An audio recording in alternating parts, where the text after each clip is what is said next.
Les dieux de la fiction, gouvernement.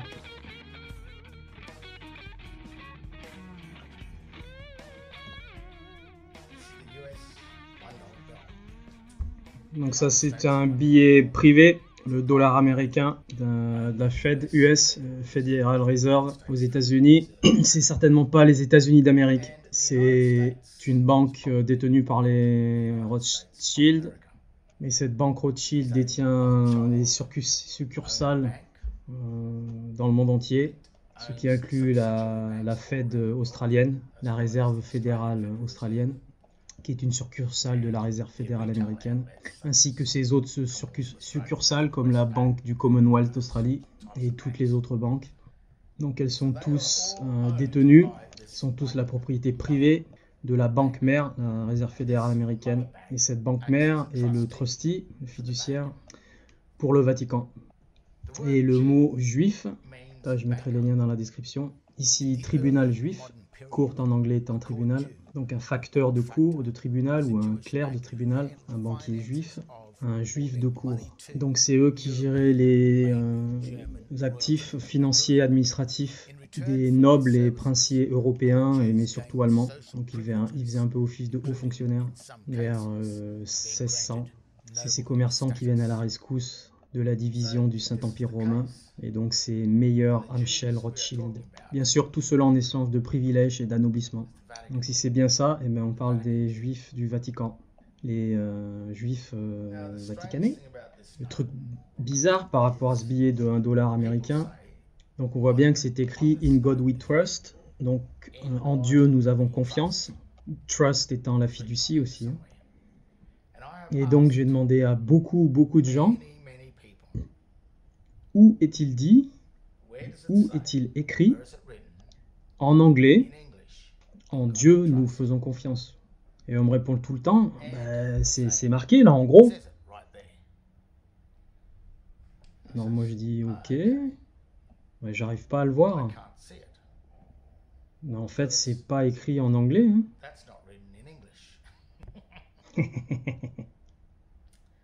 On me dit mais si, c'est écrit en anglais là. En gros, en capital. Non, c'est pas du tout écrit en anglais. C'est pas écrit non plus en langue de signes américaine, en langage des signes, ni en latin d'ailleurs. Quand tu utilises le langage des signes américain, qui est un texte tout capital, majuscule, comme celui-ci, il doit suivre les règles grammaticales du latin, donc avec le tiret entre les mots, ce qui est différent donc de la règle grammaticale anglaise. Et ça doit être écrit en petites lettres, pas en capitale, pour l'anglais en tout cas. Qu'à partir de une ou deux lettres marquées en capitale, ou en hiéroglyphique, eh ben on ne le voit pas dans la langue anglaise. Ça ne fait pas partie de l'anglais classique, courant. Et ce billet, en fait, contient aucun anglais, nulle part d'ailleurs. Alors, entre parenthèses, l'Institut Tavistock, l'institution créée en Angleterre afin de tromper les masses et d'amener l'ingénierie du consentement. Donc le billet ne contient même pas de latin non plus. C'est un latin débasé, donc le latin de cuisine, le dog latin, une définition du Black's Law. Donc un latin de cuisine est un latin débasé qui ne suit pas les règles grammaticales, donc avec une autre grammaire d'une autre langue qui est l'anglais ici, et c'est ce qui trompe les masses illettrées car on ne sait pas lire en fait, et d'ailleurs on ne peut pas lire et comprendre le tout capital. Donc ce qu'ils ont réussi à faire avec cela, c'est qu'ils ont réussi à créer un langage complètement fictif, corrompu, satané, donc du nouvel ordre mondial. C'est un billet factice, une contrefaçon, quelque chose qui n'est pas vrai ni réel. Mais si toi tu crois que c'est réel, alors c'est réel. On arrive dans la tromperie, la séparation du surnom, du nom de famille, qui n'est pas une vraie pièce, même si ça reste une pièce fiction, un jeton qui t'emmène dans un jeu privé. Tu te retrouves dans le Monopoly, le jeu du Monopoly. Ces billets sont fictifs, mais sont régis et sont vrais dans les règles du jeu du Monopoly quand tu joues. Donc le dollar US c'est pareil, l'euro c'est pareil, toutes les monnaies c'est pareil. Ça appartient à la Fed US. Ils ont créé tout ce truc-là, la banque Rothschild, et certainement en relation avec le Vatican.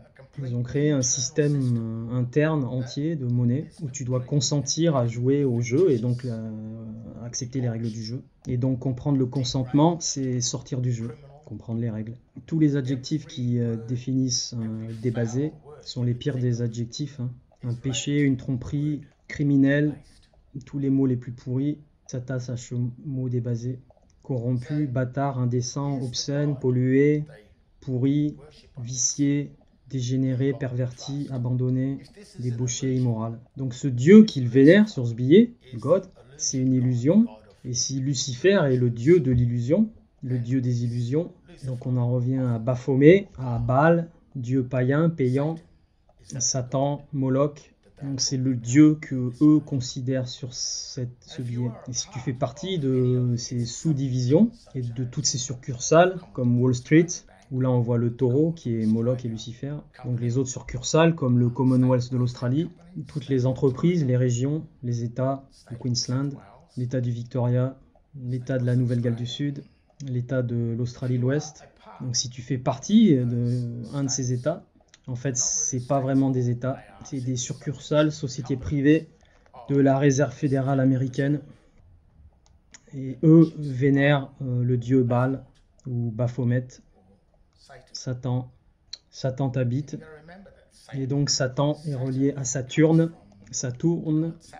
l'ancien dieu romain, dieu grec aussi bien sûr. Et là on voit le temple de Saturne à Rome.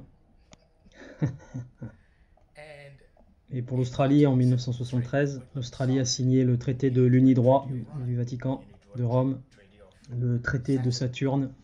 La faux représente l'anneau de Saturne, le dieu des sacrifices des enfants. Le temps, bien sûr, nous mange tous les jours.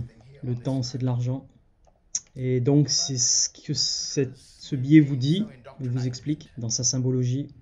Et parce qu'on nous a tellement lavé le cerveau, nous, on lit les inscriptions du billet, cette langue des signes, ces hiéroglyphes égyptiens, bien sûr. On les lit comme de l'anglais, du français, comme si les inscriptions étaient l'anglais, qu'on les comprenait. Mais nous, on utilise les règles grammaticales de l'anglais pour le comprendre, alors que c'est pas les bonnes règles. C'est de là que vient le terme présomption de loi, car le gouvernement est une fiction totale. Il dérive d'aucun fait grammatical. Rien n'a du sens en fait, grammaticalement, d'où le terme présomption de loi. On assume, on croit que c'est là la fabrication du consentement, sans que tu réalises que tu consens. C'est ça la tromperie du code justinien. Donc vraiment sur ce billet, rien n'a de sens.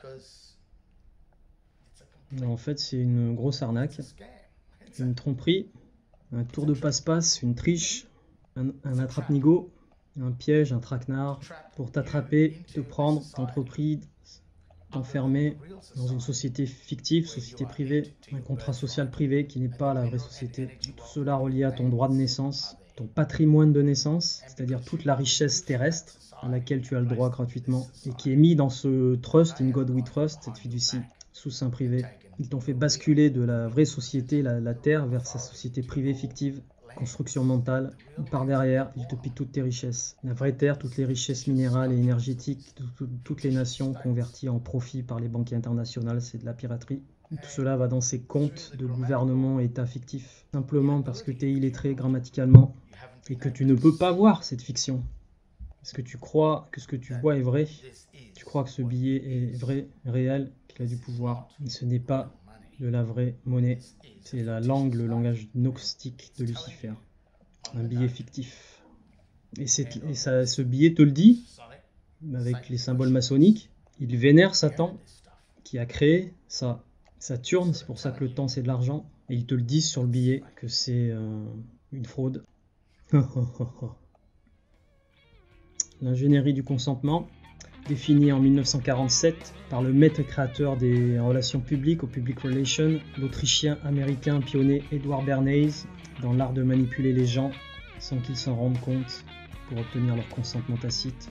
C'était le neveu de Freud et il expliquait qu'on pouvait manipuler les gens à vouloir ce dont ils n'ont pas besoin, que cela est lié à des désirs inconscients.